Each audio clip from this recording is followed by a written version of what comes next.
Hello friend, मैं हूं इमरान और स्वागत करता हूं आपका IAS PCS एकेडमी में। फ्रेंड्स, ये हमारा GS प्रैक्टिस सेट का पार्ट 10 है। इससे पहले जिसने 9 पार्ट नहीं देखे हैं वो हमारी प्लेलिस्ट में जाकर देख सकता है। प्लेलिस्ट में सारे पार्ट अपडेट हैं। जिसने नहीं देखा है वो आराम से जाकर देखिए, उसे लगाइए। फिर उसके बाद यहाँ ये सब सीक्वेंस से चल रहा है और यहाँ पे मिक्स प्रैक्टिस सेट होता है, जैसे SSC सीजल में आए हुए हैं सारे प्रीवियस SSC के किसी भी एग्जाम में वो सभी प्रीवियस ईयर क्वेश्चन है इसमें। ठीक है, तो ज़्यादा टाइम नहीं रहते हैं, चलिए शुरू करते हैं। और आपको मेरा वीडियो पसंद है तो प्लीज़ हमारे चैनल को लाइक कीजिए, सब्सक्राइब कीजिए चैनल को, हमारे वीडियो को लाइक कीजिए और शेयर कीजिए और कमेंट करिए, बताइए कोई कमी हो तो बताइए। ठीक है, कुछ भी सजेशन देना तो बताइए। तो पहला क्वेश्चन हमारा, राजकुमार सलीम मुगल सत्ता में किस वर्ष आया था? तो किस वर्ष आया था ये? क्या 1572 में आए, या फिर 1605 में आए, या फिर 1625 में, 1558 में आए? तो ये कब आई है? तो ये कब आए थे? ये आए थे 1605 में। ठीक है, ये कब आए थे 1605 में? जब अकबर की मृत्यु हो गई थी। अकबर की मृत्यु होने के बाद ये सिंहासन पर बैठे थे। और ये कब तक रहे थे? इनका शासन चला है कम से कम 1627, 1627 इनका शासन चला। ठीक है, यहाँ से यहाँ तक, यहाँ से यहाँ तक। नेक्स्ट देखते हैं। नेक्स्ट हमारा क्वेश्चन है, इत्माद उद दौला का मकबरा जो परचिनकारी से सुसज्जित है, कहाँ पर स्थित है? किसका मकबरा? इत्माद उद दौला का। तो किससे पे? पेट्रा पेट्रा डूरा, ये एक डेकोरेशन जानते हैं आप, ये फेमस है मुगल। तो इसी से पूछा, इसके बारे में पूछा गया। तो ये हिंदी थोड़ी सही नहीं लिखी हुई है। तो ये कहाँ पर है? औरंगाबाद में है, या फिर अलवर में, या फिर आगरा में, या फिर अजमेर में? कहाँ पर है? ये है आगरा में। ठीक है, और कहा जाता है कि इसी को देखकर ताजमहल बनाया गया है। ये पहली इमारत है जो अच्छी बनाई गई थी, मतलब संगमरमर से बनाई गई इमारत। ठीक है, नेक्स्ट देखते हैं।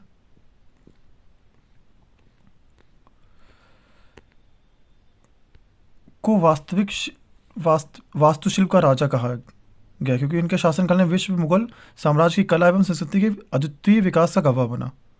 ठीक है, तो किसको कहा गया? किसके काल में, शासनकाल में बहुत सारी चीज़ें बनाई गई, वास्तुशिल्प बनाई गई, बहुत सारी चीज़ों का निर्माण किया गया, बहुत सारे निर्माण कार्य किए गए। किसके काल में किए गए? शाहजहाँ काल में किए गए, जहांगीर, या फिर औरंगजेब, या फिर औरंगजेब, अकबर? किसके काल में किए गए? ये किए गए शाहजहाँ के कार्यकाल में। किसके? शाहजहाँ कार्यकाल में। ये तो ईजी था। नेक्स्ट देखते हैं।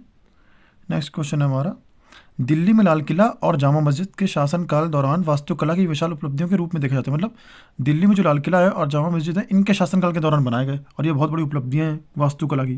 तो किसके शासनकाल में बनाए गए? क्या वो शाहजहाँ थे, या अकबर थे, या जहांगीर थे, या औरंगजेब थे? तो बताइए, आप बताइए कहाँ, किसके शासनकाल में बनाए गए?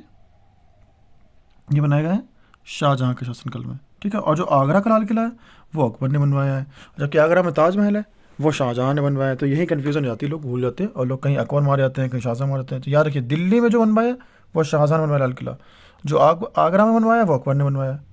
और आगरा में ताजमहल, लेकिन शाहजहाँ ही नहीं बनवाया। ठीक है, नेक्स्ट देखते हैं। नेक्स्ट हमारा क्वेश्चन है, आगरा में यमुना नदी के किनारे अपनी पत्नी मुमताज महल के लिए ताजमहल किसने बनवाया? अब ये भी कोई पूछने वाली बात है? ये तो बहुत ईजी है। ऐसे भी क्वेश्चन कभी कभी आते हैं। देखो कब आया ये, सीजीएल में आया, वो भी 2019 में दिन में। ठीक है, नेक्स्ट देखते हैं। राजकुमार खुर्रम को बड़े होने के बाद किस नाम से जाना गया? तो आप बताइए, राजकुमार खुर्रम को किस नाम से जाना गया है? क्या ये अकबर है, या फिर हुमायूं को कहा जाता है खुर्रम, या फिर शाहजहाँ, या जहांगीर? तो किससे कहा जाता था? ये कहा जाता था शाहजहाँ को। ठीक है, इन्हें खुर्रम कहा जाता था। और जहांगीर को क्या कहते थे? जहांगीर का रियल नाम सलीम था। इन्होंने जहांगीर की उपाधि धारण की थी। ठीक है, नेक्स्ट देखते हैं। मयूर सिंहासन की शुरुआत किसने की? तो मयूर सिंहासन किसने बनवाया? अकबर ने बनवाया, या फिर औरंगजेब ने, या हुमायूं ने, या शाहजहाँ ने? किसने बनवाया? तो ये किसने बनवाया? शाहजहाँ ने। और फ्रेंड्स, मैं ज़्यादा एक्सप्लेनेशन नहीं दे रहा हूँ क्योंकि मैं अगर एक्सप्लेनेशन देता हूँ वीडियो लंबा हो जाता है, और वीडियो अगर थोड़ा सा भी बड़ा हो जाए तो लोग ऐसे भाग जाते हैं जैसे नहीं पता नहीं क्या सुन लिया हो। जबकि उससे क्वेश्चन बन सकते हैं, जो भी मैं एक्सप्लेनेशन दे रहा हूँ उससे काफ़ी क्वेश्चन बन सकते हैं, लेकिन लोगों को बस आंसर करना है और जितने भी क्वेश्चन हो बस उतने ही करने हैं, इसके ज़्यादा कुछ सुनना नहीं है। तो फिर मैं ज़्यादा एक्सप्लेनेशन नहीं दूंगा, बस सीधा आंसर करूँगा।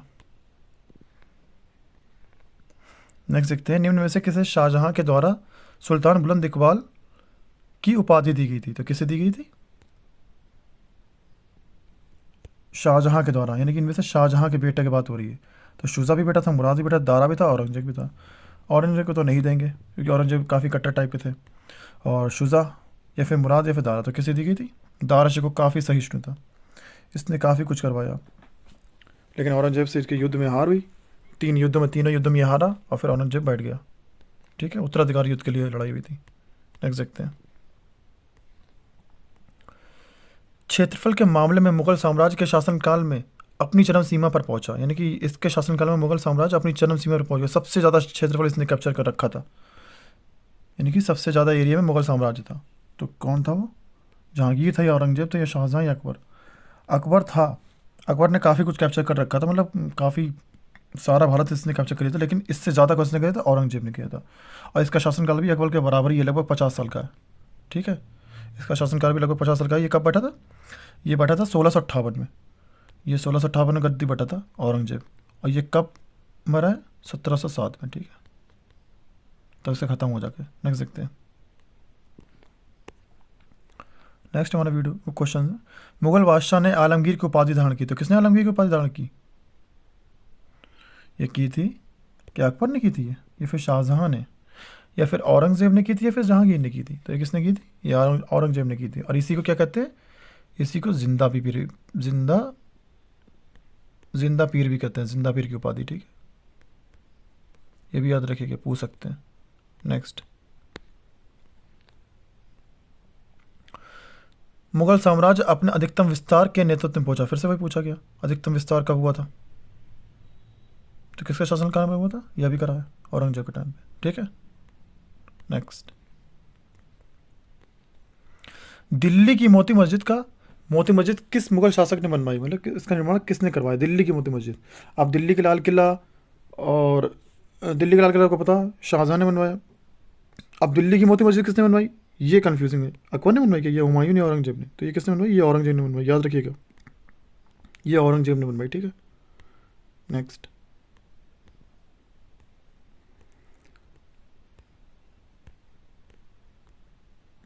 यहाँ से हमारी ज्योग्राफी शुरू हो रही है। जावा द्वीप पूरब तथा सुमात्रा को जल संधि अलग करती है, मतलब जावा द्वीप है जो, इसे कौन सी जल संधि अलग करती है, ये पूछा गया था। तो पहला ऑप्शन हमारा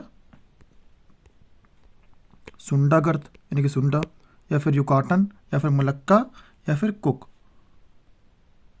तो कौन सी जल संधि इसे करती है अलग? इसे करती है सुंडा। ठीक है, नेक्स्ट देखते हैं। और जावा द्वीप कहाँ पर है? ये इंडोनेशिया में। ठीक है, ये भी याद रखिएगा। निम्न में से कौन सा भारतीय द्वीप बंगाल की खाड़ी में स्थित है? तो आप बताइए, अंडमान निकोबार है, या फिर लक्षद्वीप है, या फिर दीव है, या फिर दमन? तो कौन सा द्वीप है? बंगाल की खाड़ी इधर साइड है हमारे इंडिया के, तो इस साइड कौन सा द्वीप है? इस साइड है अंडमान निकोबार। ठीक है, याद रखिएगा। और इस साइड पूछेगा लक्षद्वीप कहाँ पर थी? ये अरब सागर में। ठीक है, नेक्स्ट देखते हैं।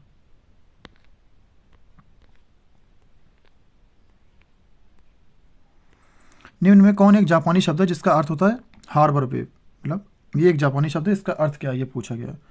तो कौन सा है? क्या वो शैल है, या फिर जिशिन है, या फिर ज्वालामुखी, या सुनामी?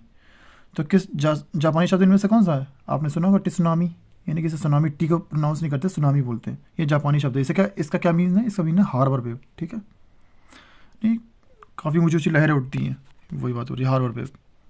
नेक्स्ट, उस समुद्र का नाम बताओ जो एशिया और अफ्रीका को अलग करता है, जिसमें अफ्रीका की ओर मिस्र और सूडान जैसे देश तथा एशिया की तरफ सऊदी अरब जैसे देश पड़ते हैं। तो वो वाले समुद्र का नाम बताना है। ठीक है, तो देखिए ऑप्शन आपके सामने कौन सा है? कैस्पियन सागर है, या फिर काला सागर, या लाल सागर, या भूमध्य सागर है? बताइए आप कौन सा सागर है? आपने लगा लिया होगा आंसर। इसका आंसर है रेड सी। ठीक है, ये डिवाइड करता है एशिया को अफ्रीका से। नेक्स्ट देखते हैं। नेक्स्ट हमारा क्वेश्चन है, किसी जलीय निकाय में निकट रूप से बिखरे द्वीपों की श्रृंखला कहते हैं, उसे क्या कहते हैं? तो जो मतलब द्वीपों की श्रृंखला होती है उसे क्या कहते हैं? ये तो हिंदी में आसानी समझेंगे आप, द्वीप समूह। ठीक है, देखिए आर्किपेलागो। नेक्स्ट,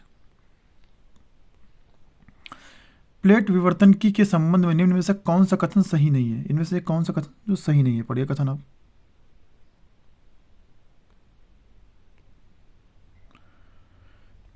प्लेट विवर्तनकी के संबंध में निम्न से कौन सा कथन सही नहीं है? यूरेशियन प्लेट काफ़ी हद तक एक महासागरीय प्लेट है, पहला। दूसरा, प्रमुख विवर्तन की प्लेटें युवा वलित पर्वत चोटियों, खाइयों तथा या भ्रंशों से घिरी हुई हैं। या फिर तीसरा क्या है, विवर्तन की प्लेटों की का विस्तार एस्थेनोफियर के ऊपर क्षैतिज रूप से हुआ। ये तो सही है, ये भी सही है, बी वाला भी सही है। और नेक्स्ट देखते हैं, पृथ्वी की सतह 7 प्रमुख प्लेटों में विभाजित है। ये भी सही है। कौन सा सही नहीं, ये नहीं सही है। यूरेशियन प्लेट काफ़ी हद तक एक महासागरीय प्लेट है, क्योंकि ये तो टेक्टोनिक प्लेटें हैं। ठीक है, नेक्स्ट देखते हैं, चैनल अंडमान एवं निकोबार द्वीप समूह को अलग करता है, मतलब कितने डिग्री से अलग करता है, ये पूछा। तो ये आपने खूब पढ़ा होगा, 10 डिग्री। नेक्स्ट, चैनल टनल समुद्र के भीतर स्थित एक टनल का नाम है जो जोड़ता है। अब ये क्वेश्चन अच्छा है, यहाँ पर चैनल टनल की बात हो रही है। ठीक है, तो देखिए ये एक चैनल टनल है जो समुद्र के भीतर है, एक टनल है। ठीक है, उसका नाम ही है चैनल टनल। और ये किन देशों को जोड़ती है, ये पूछा गया। तो देखिए ऑप्शन आपके सामने, फ्रांस और इंग्लैंड है, फ्रांस और जर्मनी है, या फिर स्पेन और मोरक्को, या फिर फ्रांस और स्पेन है। तो जो चैनल टनल है ये फ्रांस और इंग्लैंड को जोड़ती है। ठीक है, और ये एक टनल है समुद्र के भीतर। नेक्स्ट, ग्रेट बैरियर रीफ कहाँ पर स्थित है? तो कहाँ पर स्थित है ये आपने खूब पढ़ा है। ग्रेट बैरियर रीफ ऑस्ट्रेलिया में स्थित है। ठीक है, मूंगे की चट्टानें हैं। नेक्स्ट देखते हैं, बाब अल मंदब जल संधि किन 2 जल निकायों को जोड़ती है? ठीक है, बाब अल मंडब स्ट्रेट की बात कर रहा है। किसकी? बाब अल मंडब। तो कौन सा है? ऑप्शन आपके सामने, फारस की खाड़ी, ओमान की खाड़ी, या फिर बाफिन की खाड़ी और लेब्राडोर की खाड़ी, या फिर लाल सागर और अदन की खाड़ी, या फिर काला सागर और अजोपी सागर। तो कैसे जोड़ती है? ये बोलती है Red Sea and Gulf of Aden. ठीक है, इसे जोड़ती है बाब अल मंडब।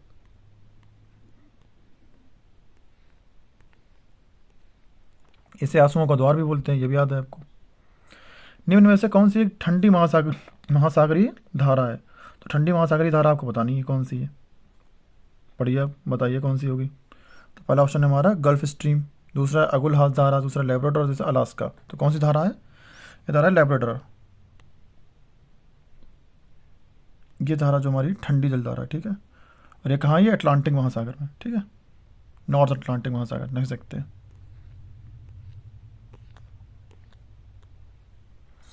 यहाँ से हमारी स्टैटिक जी का शुरू हो गई है। ठीक है, इंटरनेशनल एयर ट्रांसपोर्ट एसोसिएशन में शामिल होने वाला पहला भारतीय वाहक का नाम बताया, यानी कि एरोप्लेन का नाम पूछा कौन सा है। ठीक है, जो IATA में शामिल हुआ था। तो ये कौन सा है? ये है स्पाइस जेट। ठीक है, नेक्स्ट देखते हैं, निम्न में से कौन इंटरनेट का पहला कार्यशील प्रोटोटाइप, यानी कि इंटरनेट इसके जरिए ही शुरू हुआ। तो ये पहला था इंटरनेट, इसी के जरिए इंटरनेट शुरू हुआ। ठीक है, तो APN ये तो नहीं था, ANET ये भी नहीं था, पानेट ये भी नहीं, तो कौन सा था? आरपानेट से ही इंटरनेट की शुरुआत हुई है। ठीक है, नेक्स्ट, भारतीय अंतरिक्ष अनुसंधान संगठन यानी कि इसरो की बात करें, इसरो के अध्यक्ष और पद्म भूषण अवार्ड से सम्मानित व्यक्ति का नाम बताएं जिसने मंगल की परिक्रमा को एक ऐतिहासिक क्षण बनाया। यानी कि मंगल की परिक्रमा इनके टाइम पर हुई थी। ठीक है, परिक्रमा जब पहले ही प्रयास में भारतीय अंतरिक्ष यान मंगल ग्रह की कक्षा में प्रवेश करने वाला पहला यान बन गया था, यानी कि मॉमनी मास ऑर्बिटल मिशन ये हमारा गया था। तो किसके टाइम पे गया था ये पूछा गया, और इन्हें पद्म भूषण भी मिला हुआ है। और तो ये कौन थे? ऑप्शन आपके सामने दे रहा हूँ मैं, सुंदर पिचाई थे, ये तो गूगल के हैं, के राधाकृष्णन, या फिर फली नरीमन, या नंदन नीलकड़ी। तो आप बताइए, ये थे के राधाकृष्णन। ठीक है, नेक्स्ट देखते हैं,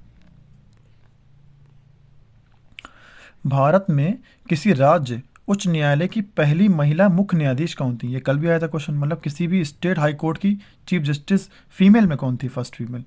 तो कौन होगा? ये थी लीला सेठ। ठीक है, नेक्स्ट देखते हैं,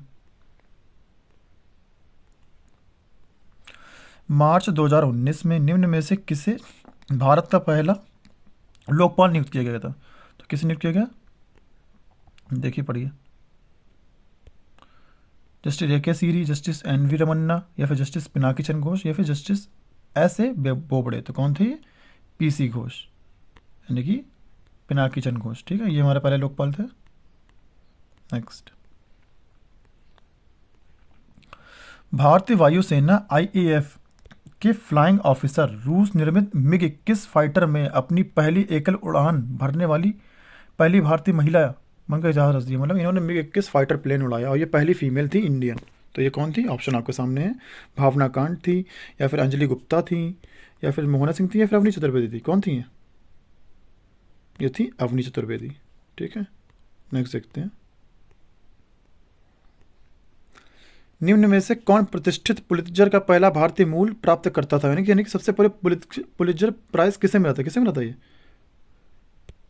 क्या गीतानंद को मिला था, या फिर जुप्पल हाड़ी को मिला था, या सिद्धार्थ मुखर्जी को मिला था, या गोविंद लाल बिहारी को मिला था? बताइए आप, किसे मिला था ये मिला था गोविंद लाल बिहारी को। ठीक है, नेक्स्ट देखते हैं। विमिल्टन टेनिस चैंपियनशिप में स्वतंत्र भारत का प्रतिनिधित्व करने वाले पहले भारतीय खिलाड़ी कौन बने? ठीक है, तो मतलब विमिल्टन टेनिस चैंपियनशिप में इनमें से इंडिपेंडेंट इंडियन कौन बने जो सबसे पहले रिप्रेजेंट किया इंडिया को? तो कौन थे ये? क्या रमेश कृष्णन थे, या फिर विजय अमृतराज थे, या फिर लिएंडर पेस थे? कौन थे ये? या फिर रामनाथन कृष्णन? यही आंसर है इसका। ठीक है, रामनाथन कृष्णन ये थे। नेक्स्ट,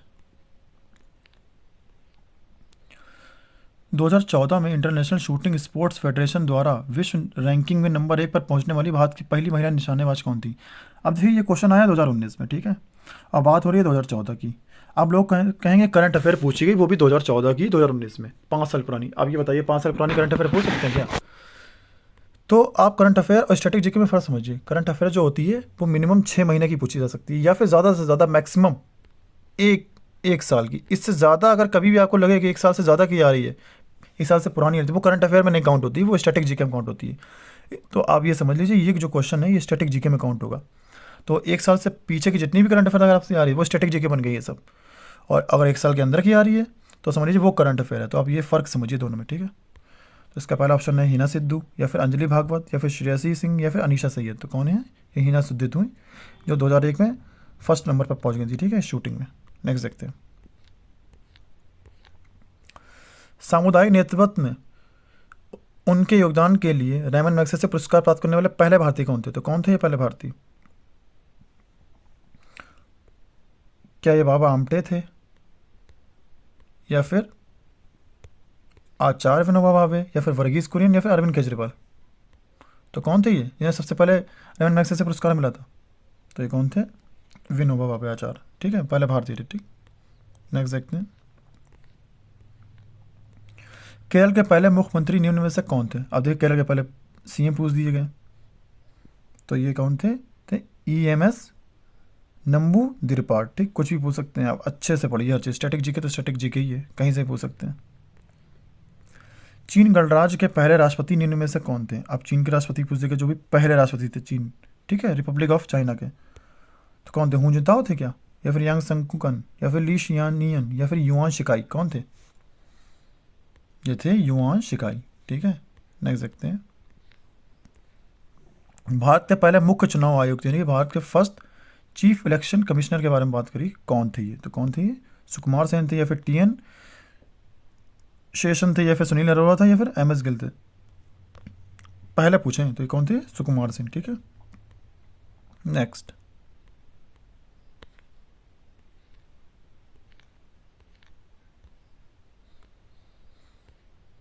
यहाँ से साइंस शुरू हो गई। ठीक है, पनडुब्बियों में समुद्र स्तर से ऊपर की चीज़ों को देखने के लिए निम्न में से किस उपकरण का प्रयोग किया जाता है? तो जब हम लोग पनडुब्बियों में ऊपर की चीज़ें देखते हैं, पनडुब्बी नीचे डूबी होती है, लेकिन हमें ऊपर का भी दिखना चाहिए उसे, तो उसके लिए किसका यूज़ करते हैं? ओडोमीटर का यूज़ करते हैं, या फिर पायरेलियोमीटर का करते हैं, या फिर हिप्सोमीटर करते हैं, या फिर पेरिस्कोप का करते हैं? तो किससे करते हैं? पेरिस्कोप का, इसका ही करते हैं, पेरिस्कोप का। ठीक है, नेक्स्ट देखते हैं। मरीजों के दांतों की बड़ी तस्वीर देखने के लिए दंत चिकित्सक किस दर्पण का प्रयोग करते हैं? यानी कि जो नहीं डॉक्टर हमारे, तो उसके दांत जब देखते हैं मरीजों के, तो कौन सा लेंस यूज़ करते हैं? कौन सा लेंस यूज़ करते हैं? वो यूज़ करते हैं कॉन्क्लिप, यानी कि अवतल दर्पण। ठीक है, नेक्स्ट देखते हैं। कॉन्केव जो हमारे छोटी चीज़ों को बड़ा दिखाता है, इसीलिए उसका यूज़ करते हैं। ठीक है, नेक्स्ट हमारा क्वेश्चन है, समतल दर्पण के द्वारा निर्मित प्रतिबिंब हमेशा होता है, यानी कि जो हमारा जो प्लेन मिरर होता है, इसका जो इमेज होती है कैसी फॉर्म होती है, ये पूछा गया। तो आप बताइए, जो आप घर में अपने शीशा देखते हैं, जिससे आप कंघी करते हैं, जो भी करते हैं, तो वो आपको कैसी इमेज दिखाता है? आपकी सीधी दिखाता है या फिर उल्टी दिखाता है? जितने बड़े आप उतनी बड़ी दिखाता है, यानी कैसे दिखाता है? हमेशा इरेक्ट दिखाता है, नहीं सीधी और आभासी वर्चुअल दिखाता है, ठीक है। तो ये हमारा वही है प्लेन मिरर। नेक्स्ट देखते हैं। आँख का वह हिस्सा जो तंत्रिका संकेतों में किसी वस्तु की छवि के रूपांतरण के लिए जिम्मेदार होता है, तो कौन सा हिस्सा होता है जो हमारी इमेज फॉर्म करता है? तो आयरिस है, या फिर ऑप्टिक तंत्रिका यानी ऑप्टिक नर्व है, या फिर विटेरस ह्यूमर है, या फिर रेटिना है? तो बताइए आप कौन सा है ये? तो कौन सा है ये? रेटिना, ठीक है। नेक्स्ट, उस घटना का क्या नाम है जिसमें किसी पर्वत के शीर्ष पर सूर्योदय और सूर्यास्त के दौरान एक हल्का लाल या नारंगी रंग होता है? मतलब ये है कि जैसे कि मान लो ये एक पर्वत है, जब ये सूरज छुपता है या फिर उगता है, सेट या राइज होता है, तो इसके ऊपर यहाँ पे रेडिश या फिर क्या ऑरेंज कलर का कलर आ जाता है एकदम से, ऐसा लगता है क्योंकि रेडिश है हमारा जो हिल्स है, ये पहाड़ है, माउंटेन है। तो उससे क्या कहते हैं, ये पूछा गया, तो उस घटना क्या कहते हैं? ऑप्शन है सामने, ब्रिलॉइन स्कैटरिंग कहते हैं, या फिर सर्किल ऑफ कन्फ्यूजन कहते हैं, या फिर अल्पेनग्लो कहते हैं, अल्पेनग्लो, या फिर बैरल डिस्टॉर्शन, किस क्या कहते हैं उसे? तो उसे कहते हैं अल्पेनग्लो, ठीक है। नेक्स्ट देखते हैं। सूर्य द्वारा उत्सर्जित प्रकाश का रंग क्या है? तो सूर्य कैसा कलर उत्सर्जित करता है? पीला, नारंगी, लाल, सफेद, कौन सा? नारंगी। नेक्स्ट देखते हैं। दो दर्पणों द्वारा बनाई गई छवियों की कुल संख्या 120 डिग्री से एक दूसरे पर झुकी हुई है। तो मतलब जो छवियां बनेंगी कितनी बनेंगी? अगर ये संख्या जो है, ये जो दर्पण है जो कितने पे 120 डिग्री पे अगर झुके हुए, तो कितने बनेंगे छवियां, यानी कि हमारी इमेज कितनी बनेगी? तो देखिए इसका फार्मूला होता है, क्या होता है फार्मूला? इसका फार्मूला होता है, ये होता है 360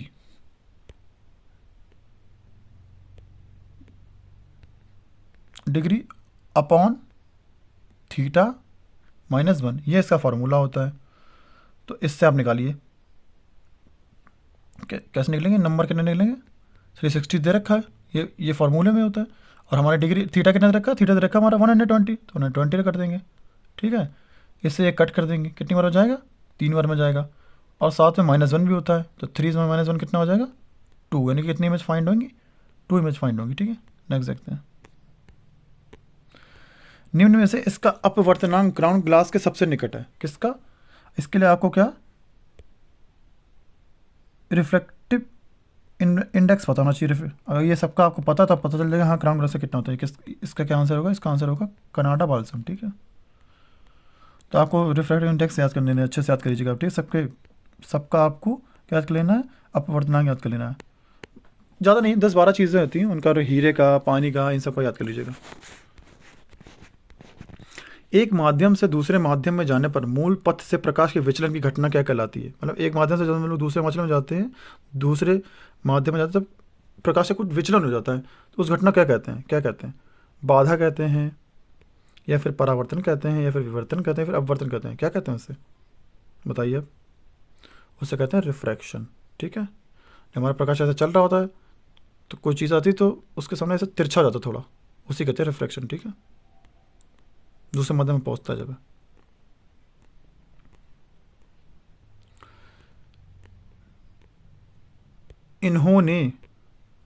इन्होंने ऊष्म प्रवैगिकी के पहले 2 नियमों को संहिताबद्ध किया और कहा कि तापमान का पूर्ण शून्य -273.15 डिग्री सेल्सियस है। उन्हें इसके लिए केल्विन तापमान स्केल के नामकरण से भी सम्मानित किया गया। इनका नाम बताएं जिन्होंने केल्विन तापमान स्केल दिया है, मतलब ये पैमाना बताया। तो ये कौन थे? ऑप्शन है आपके पास, विलियम क्रूक्स हैं, या फिर विलियम थॉमसन है, फिर लुइस अल्वारेज हैं, या फिर रॉबर्ट हुकर। बताइए अब कौन है ये? तो कौन है ये? विलियम थॉमसन, ठीक है। इन्होंने ही क्या दिया था? केल्विन तापमान स्केल, ठीक, इन्होंने ही दिया था। नेक्स्ट देखते हैं। निम्न में से किससे ऊष्मागतिकी का पहला नियम भी कहा जाता है, यानी कि थर्मोडायनेमिक्स का फर्स्ट लॉ किसे कहते हैं? बॉयल्स लॉ, या फिर कंजर्वेशन ऑफ एनर्जी यानी कि ऊर्जा संरक्षण का नियम, या फिर चार्ल्स का नियम, या फिर द्रव्यमान संरक्षण का नियम? तो क्या ऊर्जा संरक्षण का नियम को ही हम लोग क्या कहते हैं? थर्मोडायनेमिक्स का फर्स्ट लॉ कहते हैं। अब ऊर्जा संरक्षण नियम क्या होता है, मतलब ऊर्जा ना तो उत्पन्न की जा सकती है ना ही खत्म की जा सकती है, ऊर्जा जो है एक रूप से दूसरे रूप में बदली जा सकती है। यही हमारा ऊर्जा संरक्षण का नियम है। ठीक है, नेक्स्ट देखते हैं। जमाने वाली ठंड में घरों को गर्म रखने के लिए धूप के प्रयोग की अनोखी अवधारणा को कहा जाता है। मतलब जब हम लोग ठंड में जम रहे होते हैं ना, तो हमारे घर में धूप के प्रयोग से हम लोग गर्म कर लेते हैं अपना घर। तो ये कौन से घर, इसे क्या कहते हैं? क्या इसे गुप्त सौर ऊष्मा कहते हैं, या फिर संवाहक सौर ऊष्मा, या फिर विकिरण ऊष्मा, या फिर निष्क्रिय सौर ऊष्मा? तो क्या कहते हैं इसे? Passive solar heating. ठीक है, डी, निष्क्रिय सौर ऊष्मा। नेक्स्ट हमारा क्वेश्चन है, अब यहाँ से पॉलिटी शुरू हो चुकी है। ठीक है, ज्योग्राफी भी खत्म हो गई है। भारतीय संविधान के किस अनुच्छेद के अनुसार मंत्रिपरिषद सामूहिक रूप से लोकसभा के प्रति जवाब देगी? तो कौन सा आर्टिकल है? 29 है, या फिर 75 या 35 है, या फिर 302 है? तो कौन सा है? 75 है, इसी के तहत तो करती है। जो हमारी जो मंत्रिपरिषद है सामूहिक रूप से लोकसभा के प्रति जवाबदेह होती है। ठीक है, उत्तरदायी होती है।